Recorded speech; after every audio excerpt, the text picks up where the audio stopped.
రీసెంట్గా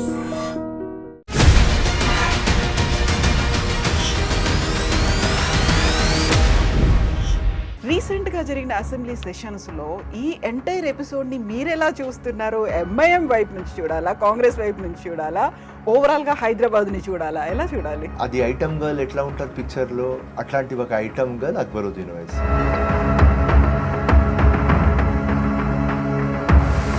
నువ్వు ఎమ్మెల్యేలాగా వచ్చినావా, ఎమ్మెల్యేలాగా నువ్వు సస్తావా? నీకు రేవంత్ రెడ్డికి ఏం కంపారిజన్ రా భయ్?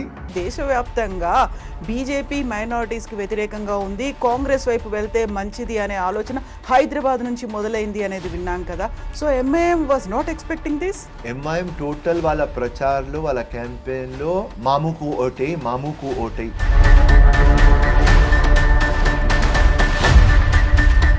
ఇప్పుడు కూడా మోదీ దగ్గర, ఇక్కడ రేవంత్ రెడ్డి దగ్గర ఎప్పుడు వీళ్ళ లంగా డ్రామా నడుస్తూనే ఉంటుంది.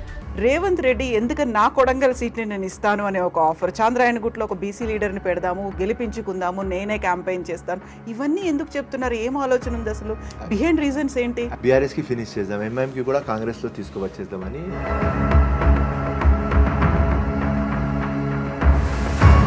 తర్వాత హైకమాండ్ చెప్తుంది రేవంత్ రెడ్డికి ఎంఐఎం ఫినిష్. ఓల్డ్ సిటీలో ఎంఐఎంని బీట్ చేసేవాళ్ళు ఇప్పటిదాకా రాలేదు, ఎప్పుడు చూసినా 7కు 7 గెలుచుకుంటుంది, చాలా పకడ్బందీగా గట్టిగా ఉంది అనేటువంటి ఒక అప్రిసియేషన్స్ కూడా వినిపించాయి కదా. రేవంత్ రెడ్డియే చేశారు సీఎం హోదాలో అసెంబ్లీలోనే. ఆయన ఒక విజనరీ, లెజెండరీ ముఖ్యమంత్రి. ఇప్పుడు ఆయన అందరికీ కన్సాలిడేట్ చేయడానికి, అందరికీ ఒక దగ్గర తీసుకురావాలి అని ఎంఐఎంకి కూడా పొగురుతారు.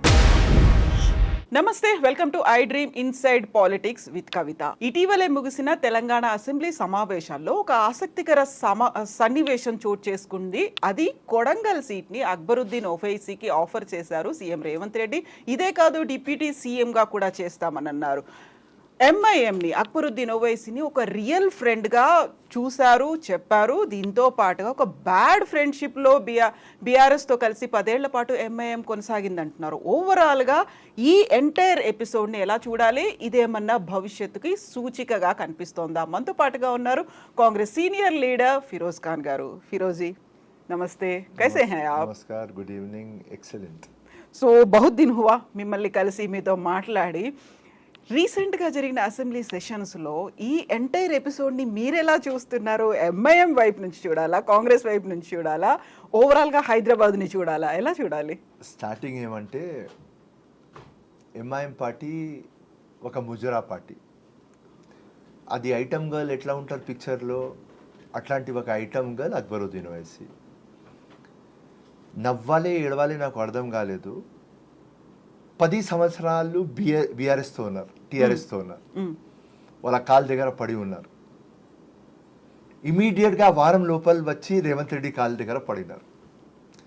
ఇప్పుడు అక్బరుద్దీన్ ఓవైసీ అసెంబ్లీలో చెప్తారు, నా చైల్డ్హుడ్ ఫ్రెండ్. సో నేను చూటిగా అక్బరుద్దీన్కి ఒకటే అడుగుతున్నా, చైల్డ్హుడ్ ఫ్రెండ్ అంటే నేను కూడా హిమాయత్ నగర్లో పుట్టినా, నువ్వు కూడా హిమాయత్ నగర్లో పుట్టినావా? 35 years మీరు కూడా కలిసినాం. అక్బరుద్దీన్ ఫిరోజ్ ఖాన్ అనేది, నేను అక్బరుద్దీన్ అనేది, రైట్? సో అక్బరుద్దీన్ నా ఫ్రెండ్ కాదు కదా, ఉట్టి తెలిసిన ఒక వ్యక్తి. ఎప్పుడైనా ఒకసారి పిక్ అండ్ మూవ్ హోటల్లో రేవంత్ రెడ్డి కనిపిస్తే హలో రేవంత్ రెడ్డి చెప్పిన వ్యక్తి ఇప్పుడు నాకు ట్రూ ఫ్రెండ్, నా చైల్డ్హుడ్ ఫ్రెండ్ అని చెప్తున్నాడు. సో నేను అక్బరుద్దీన్, అసదుద్దీన్కి అడిగేది ఏమంటే, ఎప్పుడైనా ఏదైనా ఫ్యామిలీ ఫంక్షన్లో మీరు కలిసినారా? బక్రీద్, రంజాన్లో కలిసినారా? దీపావళి, దసరాలో కలిసినారా? మీ ఇంట్లో పెండ్లి, వాళ్ళ ఇంట్లో పెండ్లి అంటే మీరు వచ్చినారా? ఈ డ్రామా ఎందుకు రా భయ్? వాడు ప్యూర్ హైదరాబాదీ. మా హైదరాబాద్లో ఎట్లా ఉంటుంది అంటే, ఒకడు కోటీశ్వరుడు కనిపిస్తే అరే నా ఫ్రెండ్ అంటారు, ఇంకా ఒకడు ఇన్ఫ్లుయెన్స్ వాడు కనిపిస్తే మా రిలేటివ్ అంటారు. ఈ అక్బరుద్దీన్ కూడా సేమ్ స్టోరీ. రేవంత్ రెడ్డికి ఫ్రెండ్ చేపించుకున్నాడు. ఎందుకు? ఇదే రేవంత్ రెడ్డికి టిల్లు, ఆర్ఎస్ఎస్ చడ్డీ, పొట్టోడు, ర్యాబిట్, లేపుతాం, గుంజుతాం, గాంధీ భవన్లో గుసాయిస్తాం, లంగ మాటలు మాట్లాడిన రేవంత్ రెడ్డి గురించి. కౌంటర్లు ఎవరిచ్చినాడు? ఫిరోజ్ ఖాన్. సో ఆయన ఇట్లా చెప్తుంటే నా ట్రూ ఫ్రెండ్, నాకు చైల్డ్హుడ్ ఫ్రెండ్. అండ్ దాని తర్వాత అక్బరుద్దీన్ కాన్ఫిడెన్స్కి మెచ్చుకోవాలి. ఇద్దరు పోరగాళ్ళు అంట హిమాయత్ నగర్లో తిరుగుతూనే ఉంటారంట. పబ్లిక్ మొత్తం అనేది అంట ఈ పోరగాడు ఏం చేస్తారు, ఆ పోరగాడు ఏం చేస్తారంటే ఈ పోరగాడు ముఖ్యమంత్రి అయినాడు, ఈ పోరగాడు ఇక్కడ ఉన్నాడు అంటున్నాడు. అరే అక్బరుద్దీన్, ఆ రేవంత్ రెడ్డి ముఖ్యమంత్రి అయితే అది గ్రేట్, ఫ్యామిలీ బ్యాక్గ్రౌండ్ లేదు, ఏం లేదు, జెడ్పీటీసీ నుంచి ఎమ్మెల్సీ, ఎమ్మెల్యే, ఎంపీ, అలా ముఖ్యమంత్రి, ఆయన గ్రేట్ ఫెల్లో. నువ్వు ఎంఐఎం సలావుద్దీన్ ఓవైసీ కొడుకును, నీకు దొరికింది, విరాసత్లో దొరికింది ఎమ్మెల్యే. నువ్వు ఎమ్మెల్యేలాగా వచ్చినావా, ఎమ్మెల్యేగా నువ్వు సస్తావా? నీకు రేవంత్ రెడ్డికి ఏం కంపారిజన్ రా భయ్. సో ఈ లంగా మాటలు, దొంగ మాటలు, స్క్రిప్ట్లో మాట్లాడాలి, వాళ్ళు ఫేమస్. సో దోస్తీ వెనుక ఉట్టి లాభం చిన్నప్పటి నుంచి చూస్తున్నా. వాళ్ళ అయ్య ఎన్టీ రామారావు దగ్గర, వీళ్ళ పెద్దన్న రాజశేఖర రెడ్డి దగ్గర, సోనియమ్మ దగ్గర, రాహుల్ గాంధీ దగ్గర, నరేందర్ మోదీ దగ్గర, కేసీఆర్ దగ్గర, రోషయ్య దగ్గర, కొంతకాలం కిరణ్ కుమార్ రెడ్డి దగ్గర. కిరణ్ కుమార్ రెడ్డి ఏదో వీడికి జైలుకి పంపిస్తే కాంగ్రెస్ పార్టీకి ఈడ్చినారు. సో ఎవరు పవర్లో వస్తే ఇప్పుడు కూడా మోదీ దగ్గర, ఇక్కడ రేవంత్ రెడ్డి దగ్గర ఎప్పుడు వీళ్ళ లంగా డ్రామా నడుస్తూనే ఉంటుంది. ఇప్పుడు రేవంత్ రెడ్డి కూడా బీఆర్ఎస్కి ఫినిష్ చేద్దాం, నెక్స్ట్ మన లొల్లి పంచాయత్ బీజేపీతో పెట్టుకుందాం, ఆ ఈక్వేషన్లో, ఆ క్యాల్కులేషన్లో ఏదో అక్బరుద్దీన్ చెప్తుంటే నవ్వుకుంటా కూర్చుంటున్నాడు మా ముఖ్యమంత్రి. కానీ దీనిలో ఏం వాస్తవం లేదు. దీని వెనకాల ఉన్న మతలబ్ ఏంటని మీరు అనుకుంటున్నారు? ఎవరు ఆపర్చునిటిస్ట్? 100 చెప్తున్నా కదా, మా ముఖ్యమంత్రికి బీఆర్ఎస్కి ఫినిష్ చేయాలి, ఆ మైండ్ సెట్. ఎంఐఎంకి కాంగ్రెస్కి దగ్గర కావాలి, కాంగ్రెస్కి తిట్టి సంపినారు వీళ్ళు. కాంగ్రెస్ ఫినిష్ అయిపోయింది, కాంగ్రెస్ ఐసీయూలో ఉన్నది. ఇందిరాగాంధీ గురించి తప్పు మాటలు, రాహుల్ గాంధీ గురించి పప్పు ఏం పీకలేడు అన్ని మాటలు, ప్రియాంకమ్మ గురించి మున్ని బద్నామైపోయింది, ఉత్తరప్రదేశ్లో ఒక సీట్ కూడా తీసుకురాలేదు, ఏం చేస్తుంది అది మున్ని మున్ని మున్ని మున్ని అని 100 మాటలు మాట్లాడినారు. ఖర్గేకి ముసలోడికి తెచ్చినాడు, ఏం పీక్తాడు ఆ ముసలోడు, ఖర్గే గురించి చెప్పినారు. ఒకరి గురించి చెప్పలేదు, సోనియా గాంధీ గురించి, అందరి గురించి చెప్పినారు. అన్నీ ఉన్నాయి నా దగ్గర పెన్ డ్రైవ్లో, అన్ని కౌంటర్లు నేనే ఇచ్చిన. సో కాంగ్రెస్కి ఫినిష్ చేసేయడానికి వీళ్ళు మొత్తం ఇండియాలో తిరిగినారు. ఉత్తరప్రదేశ్ కానీ, మహారాష్ట్ర కానీ, బీహార్ కానీ, బాంబే కానీ, కర్ణాటక కానీ అన్ని జగ తిరిగినారు. దాని తర్వాత స్టేట్లో వీళ్ళకు కల కూడా రాలేదు కాంగ్రెస్ పార్టీ రేవంత్ రెడ్డి వచ్చేస్తాడని. ఇమీడియట్గా వస్తేనే వీళ్ళ అలవాటు. ఎందుకంటే వీళ్ళు చేసిన దొంగ పనులు, వక్బోట్ ల్యాండ్లు కానీ, ఇల్లీగల్ ల్యాండ్లు కానీ, ఇల్లీగల్ కన్స్ట్రక్షన్ కానీ, మనీ డీలింగ్లు కానీ, ఎంపీ ల్యాడ్ ఫండ్స్లో అవకతవకలు, ఎమ్మెల్యే ఫండ్స్లో అవకతవకలు, ప్రతి ఒక్క గవర్నమెంట్కి మేనేజ్ చేసుకొని లంగా పనులు చేస్తే అది బయట తీసుకువస్తారని ఆ భయంతో ప్రతి దానికి మేము బయట తీసుకువస్తున్నాం. ఇరిగేషన్ ప్రాజెక్ట్ దగ్గర నుంచి, టెలిఫోన్ ట్యాపింగ్ దగ్గర నుంచి, మేకలు గొర్రాలు కొన దాకా అన్నీ బయట తీసుకువస్తున్నాం. సో వీళ్ళకు ఎట్లా బయట తీసుకువస్తామని ఆ భయంతో దోస్తీ అని కుక్కల్లాగా రేవంత్ రెడ్డి వెనుక తిరుగుతున్నారు. కేవలం వీళ్ళు మాత్రమే ఎక్స్పెక్ట్ చేయలేదా తెలంగాణలో కాంగ్రెస్ వస్తుంది, రేవంత్ రెడ్డి సీఎం అవుతాడని? ఎందుకంటే దేశవ్యాప్తంగా బీజేపీ మైనారిటీస్కి వ్యతిరేకంగా ఉంది, కాంగ్రెస్ వైపు వెళ్తే మంచిది అనే ఆలోచన హైదరాబాద్ నుంచి మొదలైంది అనేది విన్నాం కదా. So MIM was not expecting this. MIM total వాళ్ళ ప్రచారంలో, వాళ్ళ క్యాంపెయిన్లో బీఆర్ఎస్కి ఓటేయండి, కేసీఆర్కి ఓటేయండి, and KCR Nick name MIM పెట్టినాడు మాముకు ఓటేయి అంటే మామాకి ఓటేయి చెప్పినారు. మామ రాలేదు, మామ పార్టీ పీకింది, వీళ్ళు కూడా పీక్తున్నారు అంతే. గెలిచిన రోడ్ సిటీ ఓకే, అక్కడి దాకానే ఫైన్. కానీ వాళ్ళు ముస్లిమ్స్కి ఛాంపియన్ కాదు కదా. రేవంత్ రెడ్డి క్లియర్ కట్ అన్నాడు కదా అసెంబ్లీలో, మీరు ఎక్కువ మాట్లాడకండి, మీరు ముస్లిమ్స్కి ఛాంపియన్ కాదు. ముస్లిమ్స్కి మీరు ఛాంపియన్ అయితే కాంగ్రెస్కి ఓట్లు పడవు కదా, బీఆర్ఎస్కి పడేది కదా. ఎందుకు పడలేదు ముస్లిం ఓట్లు? 12% రిజర్వేషన్ అన్నారు, వక్ఫ్ బోర్డ్కి జ్యుడిషియరీ అన్నారు, మాకు ఉద్యోగాలు అన్నారు, డబుల్ బెడ్రూమ్ ఇస్తామన్నారు, స్కిల్ డెవలప్మెంట్ చేస్తామన్నారు, ఓల్డ్ సిటీకి హైదరాబాద్కి డైలస్ ఇస్తాంబుల్ చేస్తామన్నారు. ఏం చేయలేదు. కాబట్టి ముస్లిమ్స్ అన్నారు, ఉట్టి అసదుద్దీన్ ఎంఐఎం పార్టీ అక్బరుద్దీన్ లంగా మాటలు మాట్లాడుతున్నారు, కాంగ్రెసే మనకు చేస్తుంది ఏదైనా డెవలప్ అంటే కాంగ్రెస్ వచ్చినారు. సో వీళ్ళు ముస్లిమ్స్కి ఛాంపియన్ కాదు కదా. సో ఇంకా ఏం చెప్తున్నాడు అసదుద్దీన్, అబాబాబా ఈ కాన్ఫిడెన్స్కి నెత్తి మీద పెట్టాలి. అరే 4% రిజర్వేషన్ రాజశేఖర్ రెడ్డి వచ్చినప్పుడు మేము ఇన్ఫ్లుయెన్స్ చేస్తాం దానికోసం ఇచ్చినారు అంటున్నారు. అరే ఓకేరా అక్బరుద్దీన్, నువ్వు ఇన్ఫ్లుయెన్స్ చేస్తే 4% ఇచ్చినారు. 12% బీఆర్ఎస్ అన్నది కదా రాబోయ్ 10 సంవత్సరం. అది ఎందుకు ఇప్పియలేదు? నువ్వు వక్ఫ్ బోర్డ్కి జ్యుడిషియరీ పవర్ ఎందుకు ఇప్పియలేదు? సో దానికోసం చెప్పినా కదా, ముజరా పార్టీ ఐటమ్ గర్ల్ ఇట్లా కూర్చుంటారు అందరు షెర్వానీలో. చూస్తావా ఆ అక్బరుద్దీన్ మాట్లాడతాడు, ఆయన చెప్పే ముందునే వాళ్ళ మొత్తం టీం నఫ్తనే ఉంటుంది. షెర్వానీ వేసుకొని ఆ హవాలీ పార్టీ ఉంటుంది చూడు, అట్లా కూర్చుంటారు వీళ్ళు. సో మొత్తం లోకల్కి వీళ్ళ ట్రూత్ తెలిసిపోయింది. సో వీళ్ళకి ఎవరు సీరియస్ తీసుకోరు, మా ముఖ్యమంత్రి కూడా సీరియస్ తీసుకోడు. ఓకే ఈక్వేషన్ ఫినిష్, మిషన్లో ఉన్నాం, బీఆర్ఎస్ ఫినిష్, దానిలో నడిపిస్తున్నామమ్మా. Then what about MIM? బీఆర్ఎస్ని ఫినిష్ చేసేసారు, ఒక మిషన్లో ఉన్నారు అనుకున్నప్పుడు ఎంఐఎంది ఏంటి అసలు? తెలుసు ఏం జరిగింది అనేది, బ్యాక్గ్రౌండ్లో హిస్టరీ ఇవన్నీ తెలుసు, 10 years పాటు ఎలా ఉన్నారు తెలుసు, అంతకుముందు కూడా ఎంఐఎం ఎలా ఉంది తెలుసు. బట్ రేవంత్ రెడ్డి ఎందుకని నా కొడంగల్ సీట్ని నేను ఇస్తాను అనే ఒక ఆఫర్, చాంద్రాయణగుట్లో ఒక బీసీ లీడర్ని పెడదాము, గెలిపించుకుందాము, నేనే క్యాంపెయిన్ చేస్తాను, ఇవన్నీ ఎందుకు చెప్తున్నారు? ఏం ఆలోచన ఉంది అసలు? బిహైండ్ రీజన్స్ ఏంటి? I tell you. బీఆర్ఎస్కి ఫినిష్ చేద్దాం, ఎంఐఎంకి కూడా కాంగ్రెస్లో తీసుకువచ్చేద్దామని మా రేవంత్ అన్న ఈక్వేషన్.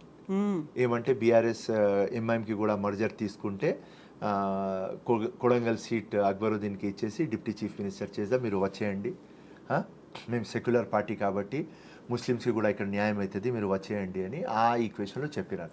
దానికోసం రిఫరల్ టు కాంటెక్స్ ఆయన క్లియర్ కట్ అన్నారు. చంద్రాయణగుట్ట కాన్స్టిట్యుయెన్సీ నేను లాస్ట్ టైం నగేష్ అని ఒక బీసీ ఫిషర్మెన్ కమ్యూనిటీలో ఇచ్చిన, మళ్ళీ అతనికి ఇద్దాం, మీతో ఓటు అడుగుతా మెట్రో రైల్వేలో వచ్చి అని అడిగినారు. సో ఆయన కాంగ్రెస్కి గట్టిగా చేయాలి అని, రైట్. ఫస్ట్ మా ప్రోగ్రామ్ బీఆర్ఎస్ ఫినిష్, దాని తర్వాత హైకమాండ్ చెప్తుంది రేవంత్ రెడ్డికి MIM finish. So step by step అవుతుంది. సో ఇప్పుడు కాంగ్రెస్ది 1 year కాలేదు, మా హనీమూన్ టైం నడుస్తుంది. ఎంఐఎంది 1 year కాలేదు, వాళ్ళ హనీమూన్ టైం నడుస్తుంది. సో బీఆర్ఎస్కి ఫినిష్ చేద్దాం, మళ్ళీ ఎంఐఎంకి ఫినిష్ చేద్దామని మా ఈక్వేషన్ ఉంటుంది. ఎప్పుడు కంప్లీట్ అవుతుంది హనీమూన్ పీరియడ్? 1 year డిసెంబర్ దాకా అవుతుంది. ఈ డిసెంబర్ వరకు కంప్లీట్. 1 year తర్వాత ఒరిజినల్ యాక్షన్ ఏదైతే ఉందో అదంతా కనిపిస్తుందా? yes 100%.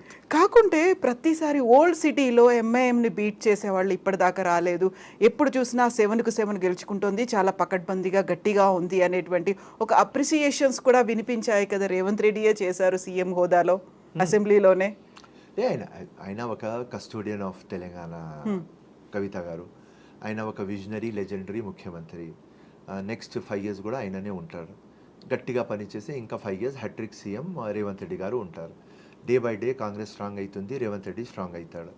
ఎంపీ సీట్లో క్లియర్ కట్ చెప్పిన ఒక్క సీట్ కూడా బీఆర్ఎస్కి రాదు, రైట్, రాలేదు. ఇప్పుడు ఆయన అందరికీ కన్సాలిడేట్ చేయడానికి, అందరికీ ఒక దగ్గర తీసుకురావాలి అని ఎంఐఎంకి కూడా పొగురుతారు, రైట్, యాజ్ పర్ స్ట్రాటజీ అది. That's all, nothing. ఓల్డ్ సిటీకి డబ్బా చేసినారు, అది అందరికీ తెలుసు, మా రేవంత్ అన్నకి తెలుసు. మేము 100 సార్లు యాజిటేషన్ చేసిన తర్వాత, నేను వచ్చిన తర్వాత గాంధీ భవన్లో రేవంత్ అన్నతో అడిగేది, అన్న ఉస్మానియా హాస్పిటల్ మనం కన్స్ట్రక్ట్ చేద్దాం, మెట్రో రైల్వే మనం తీసుకువద్దాం, చంచల్గూడ జైలుకి మనం డెవలప్ చేద్దాం, ఏదైనా మల్టీ నేషనల్ కంపెనీలు మనం ఓల్డ్ సిటీలో తీసుకువద్దాం, ఈ మొత్తం లంగా దొంగ పనులు నడుస్తున్నాయి, మొత్తం ఇంట్రెస్ట్ మీద నడుస్తుంది, ఉద్యోగాలు లేవు, ఆపర్చునిటీ లేవు, బ్లాక్ లిస్టెడ్ అయింది ఓల్డ్ సిటీ, ఏదైనా చేద్దామన్నా ఓల్డ్ సిటీకి, లేకుంటే నువ్వు కూడా బీఆర్ఎస్ లాగా కేసీఆర్ లాగానే నువ్వు కూడా ఉంటావంటే, లే ఫిరోజ్ వస్తేనే 3-4 monthsలో మనం డెవలప్మెంట్ చేద్దాం, అందరికీ కలుసుకొని తీసుకుపోదాం. ఎంఐఎం ఎన్ని సీట్లు గెలుస్తుంది మనకు తెలియదు, కానీ వాళ్ళకు కూడా మన దారిలో తీసుకువచ్చి తప్పకుండా హైదరాబాద్కి ఒక కాస్మోపాలిటన్ సిటీ కదా, క్యాపిటల్ సిటీ కదా, అన్ఫార్చునేట్ డెవలప్ కాలేదు కదా, తప్పకుండా ఇమ్మెటీరియల్ ఆఫ్ పార్టీ తప్పకుండా డెవలప్మెంట్ చేద్దామన్నారు. ఆ మాట మీదనే ఆయన కట్టిపడి ఉన్నారు, దానికోసం మేము కూడా కోఆపరేట్ చేస్తున్నాం. సో మీరు కోఆపరేట్ చేస్తున్నారు, బట్ ఎంఐఎం ఎందుకు ఆ 10 ఏళ్లలో మెట్రో మెట్రో రైల్ని ఓల్డ్ సిటీ దాకా తీసుకురావడానికి, ఫలక్నుమా, చాంద్రాయణగుట్ట దాకా తీసుకురావడానికి ఎందుకు కోఆర్డినేట్ చేయలేదు, కోఆపరేషన్ ఎందుకు లేదు? ఇప్పుడు ఎందుకు ఇమ్మీడియట్గా వచ్చి సహకరిస్తున్నారు? CM will of the chief minister, king of Telangana will ఉండాలి. అప్పుడు బీఆర్ఎస్కి కేసీఆర్కి అంత విల్ లేదు. కేసీఆర్ 10 years పాలనలో 1 time కూడా ఓల్డ్ సిటీ రాలేదు. మా ముఖ్యమంత్రి 6 monthsలో 6 times వచ్చి పోయినాడు ఇప్పుడు దాకా ఓల్డ్ సిటీ. ఆ చిత్తశుద్ధితో మా ముఖ్యమంత్రి ఉన్నాడు. ఇప్పుడు ఎంఐఎం చెప్తే కూడా మెట్రో వస్తుంది, చెప్పకపోతే కూడా మెట్రో వస్తుంది. సో ఎంఐఎం ఏం చేయాలి? అరే వీడు ఎవరు అయ్యాకి వినాడు మా రేవంత్ రెడ్డి, సో కాంప్రమైజ్ చేయాలి, కాపరేట్ చేయాలి, ఆ లైన్లో రావాలి. అప్పుడునే పబ్లిక్ మనకు ప్రేస్ చేస్తుంది. తెలుసు వాళ్ళకు స్మార్ట్ ఫెలోస్, లంగా ఫెలోస్, షార్ప్ ఫెలోస్, దొంగ పనులలో వాళ్ళకంటే స్మార్ట్ ఎవరు ఉండరు. దానికోసం లైన్లో పడినారు. సో ఇంత స్మార్ట్గా ఆలోచించేటువంటి ఎంఐఎం కాంగ్రెస్లో ఎంఐఎంను కలవచ్చు, నెక్స్ట్ టార్గెట్ అదే అంటే ఈజ్ ఇట్ పాసిబుల్? కుదురుతుంది అంటారా మీరు? Everything is possible, everything is fair in love and war, everything is possible. ఇంపాసిబుల్నే ఐఎమ్ పాసిబుల్ అని ఉన్నది. సో పాలిటిక్స్లో అన్నీ possible, that's all. Only one thing is not possible, BJP and Congress compromise. దాని తర్వాత ఏదైనా లోకంలో, ఇండియాలో పాలిటిక్స్లో కాంప్రమైజ్ పాసిబుల్. సో పాలిటిక్స్ అనేవి కూడా ఎప్పుడు డిసప్పాయింట్ చెయ్యవు అనే మాటే వింటూ ఉంటాం కదా. So politics never disappoints us అనే మాట. So this is going to happen after honeymoon period. Honeymoon period తర్వాత జరుగుతుంది. We will try our level best.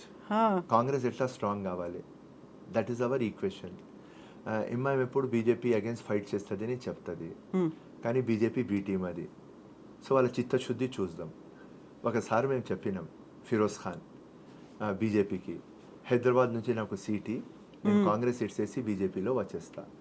ఎందుకు చెప్పిన? నేను కాంగ్రెస్ ఇడ్సేసి పోను, కానీ నాకు తెలుసు అది బీజేపీ బీ టీమ్, బీజేపీ నాకు ఇయ్యరు. కిషన్ రెడ్డి కానీ, బండి సంజయ్ కానీ, అమిత్ షా కానీ చూటిగా అడిగిన, మీకు ధైర్యం ఉంటే నాకు చార్మినార్లో హిందుస్థాన్ జెండా పెట్టేస్తా అని చెప్పిన. ఇయ్యలేదు. ఎందుకు ఇయ్యలేదు? బీజేపీకి బీ టీమ్ అసదుద్దీన్. ఇది ఇంకా ఫ్యూచర్లో ఇంకా గట్టిగా తెలుస్తుంది. మాలో రండి, ముస్లిమ్స్కి నువ్వు ఛాంపియన్ కదా, ఓకే ఒప్పుకుంటాం, మాలో రండి. ఇప్పుడు బీఆర్ఎస్కి ఫినిష్ చేస్తున్నాం, మాకు బీజేపీతో ఉంటుంది తందానా. ఆ తందానాలో నువ్వు మా దగ్గర వచ్చావు రా, బీజేపీకి ఫినిష్ చేద్దాం. అప్పుడు చూద్దాం అసదుద్దీన్ ఎంఐఎం రియల్ కలర్. ఇప్పుడు బీ టీమ్ అన్నారు కదా, అలాంటప్పుడు వస్తారా? కాంగ్రెస్తో జాయిన్ అవుతుందా? అదే చెప్తున్నాం. ఇదే $1 million క్వశ్చన్, ఇదే ఓపెన్ సీక్రెట్. దీనికి ప్రజల ముందు తీసుకువచ్చినాం. 80% ఇప్పుడు ఎవరికైనా నేను అడిగితే మా ముస్లిం కమ్యూనిటీలోనే అమెరికా కానీ, లండన్ కానీ, ఆస్ట్రేలియా కానీ, మిడిల్ ఈస్ట్ కానీ ఎక్కడి నుంచి నాకు ఫోన్ వస్తే Feroz Khan Asaduddin B team. First time నేను చెప్తే ఎవరు నమ్మలేదు, ఇప్పుడు మొత్తం లోకం నమ్ముతుంది. రైట్? బీజేపీ మొత్తం ఇండియాలో ప్రతి ఒక్క పాలిటీషియన్ ఎంత పెద్దోడు ఉండని, ఎంత గొప్పోడు ఉండని, ఎంత గట్టోడు ఉండని సిబిఐ ఈడీకి పంపించి కాల్ మీద తీసుకువచ్చినారు. అసదుద్దీన్కి ఎందుకు తీసుకువస్తలేరు? ఇదేనా రీజన్? That's all. ఏ రోజు బీజేపీకి ఏడిస్తే అసదుద్దీన్ ఈడీ రేడ్ అవుతుంది. వాడు ఉన్న ఇల్లునే నియర్లీ 800 crores. ఒక ఎంపీ దగ్గర 800 crores విలువ హౌస్ ఎక్కడ వచ్చింది? Only one property. వీళ్ళ తమ్ముళ్ళు ప్రాపర్టీ చూస్తే మినిమం 20,000 crore ప్రాపర్టీ ఉంటుంది తెలంగాణలో. ఇంత పెద్ద ల్యాండ్లు వీళ్ళ దగ్గర ఎక్కడి నుంచి వచ్చినారు? హిమాయత్ నగర్లో రెంటెడ్ హౌస్లో ఉన్నారు, దాని తర్వాత ఇక్కడ వచ్చినారు. ఎలక్షన్ దానిలో 2004 దానిలో రాసినారు మా దగ్గర 4 crores ఉన్నాయని. ఇవాళ ఇంత సంపత్తి ఎక్కడి నుంచి తెచ్చినారు? ఇంత డబ్బులు ఎక్కడి నుంచి వచ్చినారు? ఈడీ ఒక నోటీస్ సాల్. రైట్? సో ఇవన్నీ అందరికీ, ఎవరెవరు పెద్దోళ్ళు ఉన్నారు, ఎవరెవరు ఈ ఫీల్డ్లో ఉన్నారు, అందరికీ తెలుసు, మాకు కూడా తెలుసు. ఎవరికి ధైర్యం లేదు చెప్పడానికి. ఉట్టి ఫిరోజ్ ఖాన్కి ధైర్యం ఉన్నది మీ ఛానల్ ముందు చెప్పడానికి. ఎవరి చేతిలో ఎవరున్నారని మీరు అనుకుంటున్నారు? అటు బీజేపీ, ఇటు ఎంఐఎం. బీజేపీ చేతిలో ఎంఐఎం ఉన్నది. ఎంఐఎం ఒక చిన్న తోకపాటి అమ్మ. 1 MP, 7 MLAs, 1 MLC. BJP India పెద్ద పార్టీ. బీజేపీ ఒక అయినకొండ. వీడు చిన్న పార్టీ. చిన్న పార్టీ ఎందుకు బీజేపీతో కలిసిపోతుంది? ఎందుకంటే ఎంత లంగా దొంగ పనులు చేస్తున్నారు. ఓల్డ్ సిటీ డెవలప్ కాలేదు, కానీ వీళ్ళు డెవలప్ అయినారు కదా.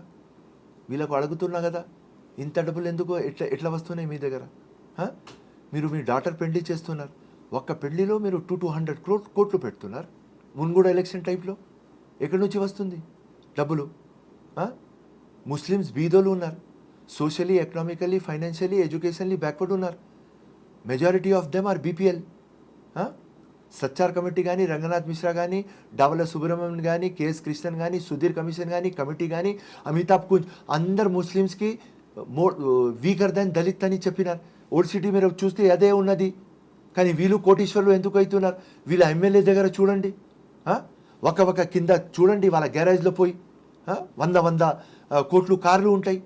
అసెంబ్లీకి వస్తారు, ఒక కార్ కూడా 5 కోట్ల కంటే తక్కువ ఉండదు. ఒక ఘడియాలం కూడా 50 లక్షల కంటే తక్కువ ఉండదు. ఒక షెర్వానీ ఇస్తారు 2 లక్షలు 3 లక్షల కంటే తక్కువ ఉండదు. ఒక షూస్ వేస్తారు 2 లక్షలది. ఎక్కడి నుంచి డబ్బులు వస్తున్నాయి? ఇదే సింపుల్. నాది క్వశ్చన్కి ఆన్సర్ ఇవ్వండి. మీ పెళ్ళాలు, మీరు భార్యలు ముఖం చూపియారు, బుర్ఖలో ఉంటారు, కానీ మా ఆడోళ్ళు ఎవరు పెళ్లికి పోతారు చెప్తారు, ఒక డైమండ్ పెట్టుకుంటారు 5 కోట్లు అని. ఎక్కడి నుంచి వస్తున్నాయి డబ్బులు? సో బీజేపీతో దోస్తీ అంటేనే ఆ ఈడీ సిబిఐ రాదు. దానికోసం పొలిటికల్ పోలరైజేషన్. నువ్వు హిందుత్వ మాట్లాడు, నేను ఇక్కడ ఇస్లాం మాట్లాడతా. దానికోసం ఈ లంగా ఫెల్లు అసదుద్దీన్ పార్లమెంట్లో జై ప్యాలెస్టైన్ అన్నారు. ఎందుకురా ప్యాలెస్టైన్? ఇండియా గురించి అన్నావా? వందే మాత్రం నువ్వు చెప్పవు. లంగా ఫెల్లో నువ్వు జై ప్యాలెస్టైన్ అంటున్నావా? భారత్ మాత జిందాబాద్ చెప్పురా, నువ్వు చెప్పవు. ప్యాలెస్టైన్ జిందాబాద్ అంటావా? సో ఇట్లాంటి ఒక దొంగ మైండ్ సెట్తో వీళ్ళు ఉంటారు. అందరికీ తెలుసు, మా ముఖ్యమంత్రి కూడా తెలుసు. ఉట్టి టైం. ఈక్వేషన్లో బీఆర్ఎస్ ఓవర్. హనీమూన్ పీరియడ్ అయ్యే వరకు వెయిట్ చేయాలి డిసెంబర్లో. సో ఇంత స్ట్రాంగ్గా ఫిరోజ్ ఖాన్ మాట్లాడినట్టుగా ఇంకెవరు ఎందుకు మాట్లాడరు? ధైర్యం. నేను రాజకీయంలో వచ్చిన దానికోసమే. డిప్లొమాట్ మాట్లాడను, వాస్తవాలు పెడతా, దేనికి వెనక పోను, ఏది రియాలిటీ చెప్తా. ఎవరు లంగా నేను వాడికి లంగా అని చెప్తా. నేను లంగా పని చేయను. అదే ధైర్యం నాది. వైట్ ఉన్నా, క్రిస్టల్ క్లియర్ ఉన్నా, మచ్చలేదు నా ఒక్క డీలింగ్లో నేను. లేకుంటే వీళ్ళు విడుస్తారు నాకు. ఇంటికి పోయి ముందు నా ఇంటి మీద అటాక్ అవుతుంది, 2-3 కేసులు అయిపోతాయి. పోయి కోర్టులో కేసు వేస్తారు, రైట్, డిఫమేషన్ సూట్ వేసేస్తారు నా మీద, అన్నీ చేసేస్తారు. ఎందుకు చేస్తలేరు తెలుసు. ఫిరోజ్ ఖాన్కి గెలకవద్దు, ఉట్టి వీడు చెప్తున్నాడు. ఇంకా ఎక్కువ వీడికి గెలిస్తే మొత్తం ప్రూఫ్లతో పెట్టేస్తాడు. వీడు ఎంపీ ఎలక్షన్కి పోతే 6,60,000 ఓట్లు పెట్టినా కదా ప్రూఫ్స్తో.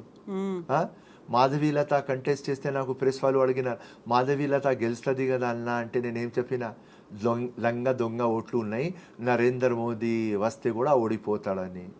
So Firoz Khan without proof మాట్లాడాడు. ఇల్లు 800 crores అంటున్నా, 20,000 crores ప్రాపర్టీ అంటున్నా, ఎంపీ ల్యాడ్ ఫండ్స్లో అవకతవకలు ఉన్నాయని చెప్తున్నా, వేరే ఫండ్స్లో అవకతవకలు చెప్తున్నారు. విజిలెన్స్ ఎంక్వైరీ ఇట్లా పెడితేనే అవుతుంది, అది నాకు తెలుసు. అన్ని ప్రూఫ్లు పెట్టుకొని నేను మాట్లాడతా, వాళ్ళకు తెలుసు. దానికోసం వీడు పిచ్చోడు, గమ్మును కూకోవాలి అంతే. వాళ్ళ అదృష్టం నేను అసెంబ్లీలో రాలేదు, అంతే వాళ్ళ అదృష్టం. నా బ్యాడ్ లక్, వాళ్ళ గుడ్ లక్. కావాలనే ఫిరోజ్ ఖాన్ ఏమన్నా కాంగ్రెస్ పార్టీ పక్కన పెడుతోందా? ఇన్ని మాటలు ఇంత స్ట్రాంగ్గా ఇంత ధైర్యంతో మాట్లాడుతున్నారు, అందరినీ ఎదిరించి ఇన్ని ప్రూఫ్ చూపిస్తున్నారు అంటే కావాలని పక్కన పెట్టిందా కాంగ్రెస్ పార్టీ? నో. ఎమ్మెల్సీస్ మార్చ్లో వస్తున్నారు, ఏప్రిల్లో వస్తుంది. ఇప్పుడు గవర్నర్ కోటాలో ఎమ్మెల్సీ ఉన్నది. ఆ గవర్నర్ కోటాలో నేను ఫిట్ గాను, కోదండరామ్ ఇంకా ఆమెర్ అలీ ఖాన్ వాళ్ళు ఫిట్ అవుతారు. ఆమెర్ అలీ ఖాన్ బికాస్ సియాసత్ పేపర్ ఆయన టోటల్ దానిలో ఉన్నారు కాబట్టి ఆయన ఫిట్ అవుతారు. నేను ఫిట్ గాను. మార్చ్లో వస్తుంది, మార్చ్లో ఇస్తారు, డౌట్ లేదు. కమిట్మెంట్ ఉన్నది, క్లారిటీ ఉన్నది, యాష ఉన్నది, భాష ఉన్నది, హైకమాండ్ చూస్తున్నది. రేవంత్ అన్న, పెద్దన్న 100% న్యాయం చేస్తారు, 100% వస్తా. ఉత్తిగా కొద్దిగా టైం. కంటెస్టెడ్ నాన్ కంటెస్టెడ్కి వాల్ క్రియేట్ చేస్తున్నారు. ఎవరు కంటెస్ట్ చేసినారు వాళ్ళకు ఇస్తలేరు, ఎవరు కంటెస్ట్ చేయలేదు వాళ్ళకు ఇచ్చినారు.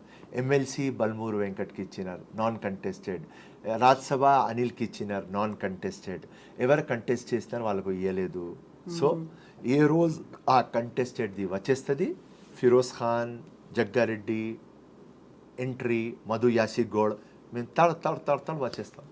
అయితే ఇంత మాట్లాడుతున్నటువంటి ఫిరోజ్ ఖాన్ కోసం చార్మినార్ ఎంపీని ఎందుకు ఇవ్వలేకపోయారు? పోనీ చాంద్రాయణగుట్ట అదే కాంగ్రెస్ పార్టీ మిమ్మల్ని నిలబెడితే ఎలా ఉండేది పరిస్థితి?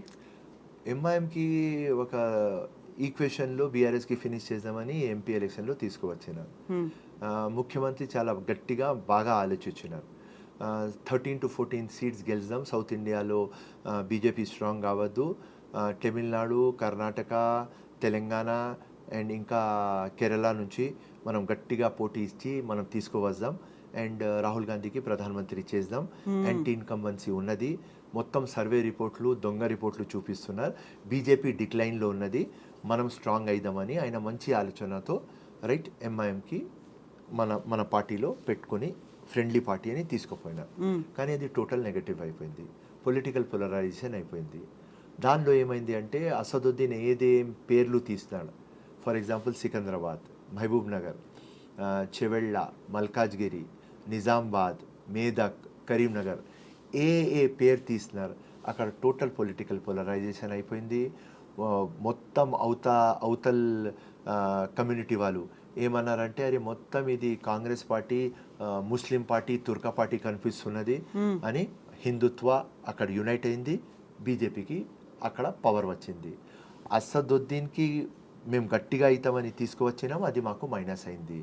సో ఆ ఈక్వేషన్లో అసదుద్దీన్ ఒకటే మాట అన్నాడు, ఎవరికైనా టికెట్ ఇవ్వండి, హైదరాబాద్ ఫిరోజ్ ఖాన్కి ఇవ్వద్దు, ఎందుకంటే వాడు నా అవతలు ఉంటే వాడికి మనం గ్రిప్లో పెట్టలేము, వాడి నోట్కి మనం తలగలేము, వాడు మొత్తం గ్రౌండ్ లీడర్, వాడికి వాస్తవాలు తెలుసు, ప్రూఫ్లు ఉన్నాయి, ప్రతి ఒక్క స్టేజ్ మీద వస్తాడు, ప్రూఫ్లు పెట్టి మాట్లాడతాడు, మనకు ఛాలెంజ్ చేస్తాడు, బోకసోట్లు ఉన్నాయి అని మక్కా మస్జిద్కి పోతాడు, మక్కా మస్జిద్కి పిలుస్తాడు, మనం మక్కా మస్జిద్కి రాలేము, డిస్కషన్ కోసం చార్మినార్ దగ్గర పిలిపిస్తాడు, మనం చార్మినార్ దగ్గర పోలేము. సో మనకు ఒక చిల్లర్ ఫెలో లాగా తయారు చేస్తాడు ఈ ఫిరోజ్ ఖాన్ అని, ఫిరోజ్ ఖాన్కి టికెట్ ఇవ్వద్దు అని ఆయన ముందుగానే చెప్పేస్తారు. సో అప్పుడు కాంగ్రెస్ పార్టీ యాక్సెప్ట్ చేసినట్టే కదా ఎంఐఎం చేసినటువంటి కండిషన్స్ కావచ్చు, డిమాండ్స్కి? బీఆర్ఎస్కి ఫినిష్ చేయడానికి ఒక అగ్రిమెంట్ అయింది, ఆ అగ్రిమెంట్లో మేము 10 అడిగినాం, వాడు ఒకటే అడిగినాం, ఒకటే ఫిరోజ్ ఖాన్కి ఇవ్వద్దు. Okay right, no problem. Feroz Khan sacrifice చేస్తాడని ముఖ్యమంత్రికి చెప్పిన, ఎంతవరకు చెప్పినా అంటే నా ఫైట్ పక్క పెట్టేస్తా, పార్టీ గట్టిగా కావాలి, నువ్వు గట్టిగా కావాలి, ఒక ఒబీడియంట్ సోల్జర్, ఒక ఒబీడియంట్ వర్కర్, కమిటెడ్ వర్కర్ కాబట్టి నువ్వు చెప్తే పోయి అసదుద్దీన్కి ప్రచారం చేసి అసదుద్దీన్కి గెలిపిస్తా అని అది కూడా చెప్పిన. కానీ June 4 దాకానే అది స్టోరీ ఉంటుంది, June 5 తర్వాత నా స్టోరీ స్టార్ట్ అవుతుంది. ఫేర్ ఫ్రీ ఎలక్షన్ కోసం ఫైట్ చేస్తా, వీళ్ళ అవకతవకల మీద ఫైట్ చేస్తా, వీళ్ళ లంగపల్లి మీద ఫైట్ చేస్తా, వీళ్ళ గురించి ప్రతి ఒక్క జగ మాట్లాడతా. 4th దాకా మన కాంగ్రెస్ పార్టీకి గట్టిగా చేయాలి, నీకు గట్టిగా చేయాలి, నేను ఏం చెప్పను వాళ్ళకు సపోర్ట్ చేస్తా అని అది కూడా చెప్పినాను. దానికోసం మీ ముందు 5th జూన్ అయిపోయింది కాబట్టి ఇంత గట్టిగా మాట్లాడుతున్నాను. ఏం జరిగింది 5th జూన్ దాకా గమనుకుంటామన్నా, ఎందుకంటే 4th జూన్ దాకా ఎలక్షన్ కదా అమ్మా, దాని కోడ్ తర్వాత ఉంది, రిజల్ట్ కదా, 5th తర్వాత అయిపోయింది కదా, వీళ్ళ అగేన్స్ట్ మాట్లాడతా. మాట్లాడితే వచ్చే లాభం ఏంటి ఫిరోజ్ ఖాన్ గారు? ఇప్పుడు మీరు ముందు నుంచి ఒక ఫైట్ చేస్తున్నారు, ఒక డెడికేటెడ్గా ఇంత స్ట్రాంగ్ వాయిస్తో ఇంత ధైర్యంతో మాట్లాడుతున్నప్పుడు వాళ్ళు పెట్టినటువంటి ఒక డిమాండ్ ఫిరోజ్ ఖాన్ కంటెస్ట్ చేయొద్దు అనుకున్నప్పుడు సాక్రిఫైస్ అనుకుంటున్నారు, కానీ ఒక స్కేప్ గోట్ని చేసినట్టు అనిపించట్లేదా మిమ్మల్ని? ఒక ఇండివిజువల్ ఫిరోజ్ ఖాన్ కంటే పెద్ద పార్టీ ఉంటుంది, పార్టీ కంటే పెద్ద దేశం ఉంటుంది. నేను ఫిరోజ్ ఖాన్, ఓకే, ఒక ఫిరోజ్ ఖాన్, ఒక వర్కర్, ఓకే ఫైన్ గుడ్, నాకంటే ఎవర్ సుపీరియర్ టాప్ పార్టీకి ప్రిఫరెన్స్ ఇచ్చిన, నా ముఖ్యమంత్రికి ప్రిఫరెన్స్ ఇచ్చిన, నా కమాండర్, నా బాస్, నా ముఖ్యమంత్రి, దట్స్ ఆల్. ఆయన చెప్పినాడు ఒక యుద్ధలాగా నేను వింటా, దట్స్ ఆల్. అంత నమ్మకం ఏముంది రేవంత్ రెడ్డి మీద? 100% ఉన్నది, ఎందుకంటే రేవంత్ రెడ్డికి చూసుకొని రాహుల్ గాంధీకి చూసుకొని తెలంగాణలో కాంగ్రెస్ పార్టీ వచ్చింది. Okay, one story KCR promise చేసింది అమలు చేయలేదు, గ్రౌండ్ మీద రాలేదు కాబట్టి యాంటీ ఇన్కంబెన్సీ వచ్చింది కాబట్టి ఓడిపోయినారు, అది one part of the story. Other part of the story Bharat Jodo యాత్రలో చూసిన తర్వాత రాహుల్ గాంధీ పప్పు కాదు నిప్పు, జబర్దస్త్ ఫెలో, ఇంకా రేవంత్ రెడ్డి ఇక్కడ ఒక రావణుడు ఎవరంటే కేసీఆర్, ఈ రావణుడికి తీయాలి అంటే ఈ రామ్. ఆ ఈక్వేషన్ వచ్చింది పబ్లిక్లో, దానికి no doubt. So 100% Rahul Gandhi and Revanth Reddy కాంబినేషన్లో తెలంగాణలో వచ్చింది. సో నేను ఎవ్వరు కూడా చెప్పలేదు ముఖ్యమంత్రి రేవంత్ రెడ్డి అని. ఫస్ట్ చెప్పే వ్యక్తి ఫిరోజ్ ఖానే. 2 years ముందునే నేను చెప్పిన, అందరితో లొల్లి పంచాయతీ అయింది నాకు. అందరు నాకు చెప్పినారు, ఏం రాబాయి రేవంత్ రెడ్డినే నీకు కనిపిస్తాడు రాబాయి, మేము కనిపించమని మా సీనియర్లే చెప్పినారు. నేనేం చెప్పినా, రేవంత్ రెడ్డి నాకు పెద్ద పులి కనిపిస్తాడు, మీరు అందరు పులిలు అన్నారు. అరే వాడు జూనియర్ ఫెలో కదా, పొట్టోడు కదా అన్నీ చెప్పినారు. కానీ నేను చెప్పిన వాడు ఆయన జూనియర్ ఉండని, పొట్టోడు ఉండని, ఏదైనా ఉండని, ఆయనలో లైట్ చూస్తున్నా, ఆయనలో ఫైర్ చూస్తున్నా, ఆయనలో ఆ జోష్ చూస్తున్నా, మొత్తం జీవితం అంకే ఒక చూస్తున్నా. రక్తం కూడా ఇస్తాడు, చెమట కూడా ఇస్తాడు, డబ్బులు కూడా ఇస్తాడు, ఫైట్ కూడా చేస్తాడు. ఏదో కనిపిస్తున్నది, నా మనసు ఆయనకు దగ్గర పోతుంది. నేను చెప్తారా భాయ్, చెప్పినా, నేను అన్కండిషనలీ చెప్పిన. అంత కాన్ఫిడెన్స్ ఉంది మీకు ఆయన మీద? చెప్పిన, నా పని నేను చేసిన అమ్మా. ఆయన దగ్గర వచ్చినప్పుడు ఆయన చేయాలి, దట్స్ ఆల్. నా పని నేను చేసినా, నేను చేస్తూనే ఉంటా. నేను ఫిరోజ్ ఖాన్ ఒక పొలిటీషియన్ లాగా పుట్టలేదు, నేను ఒక యోద్ధ, ఒక సోల్జర్ లాగా పుట్టినా. నాకు దేశం ఇంపార్టెంట్, నాకు పార్టీ ఇంపార్టెంట్, నాకు నా బాస్ ఇంపార్టెంట్. ఏం చెప్తే అది చేస్తా, that's all is my work. నాకు దేశం ఇంపార్టెంట్. తిరంగాణ అలా పెట్టుకొని మీరు తిరుగుతున్నారు. ఎంతమంది అలా తిరంగా పెట్టుకొని కనిపిస్తున్నారు ఈ మధ్య కాలంలో? ఉంటుంది, చాలా మందికి గుండెలో ఉన్నది. ఐఎమ్ నాట్ టెలింగ్ 90%కి ఇండియా ఉన్నది పిచ్చి ఉంటుంది.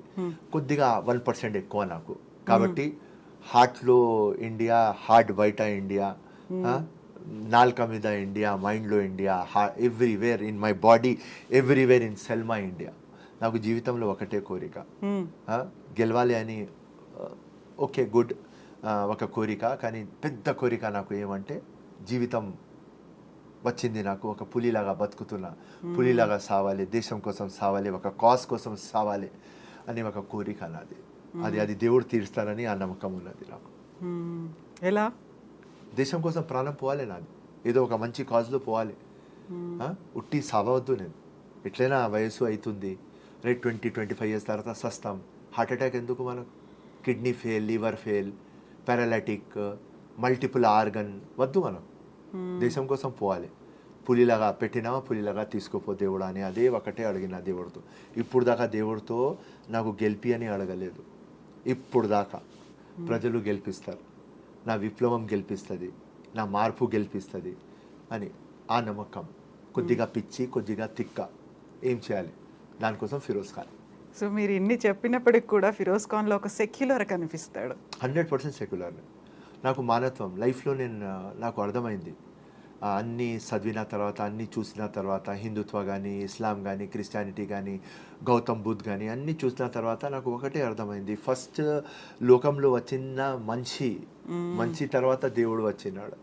మానవత్వం లేకపోతే ఏ రిలీజన్ లేదు, రైట్?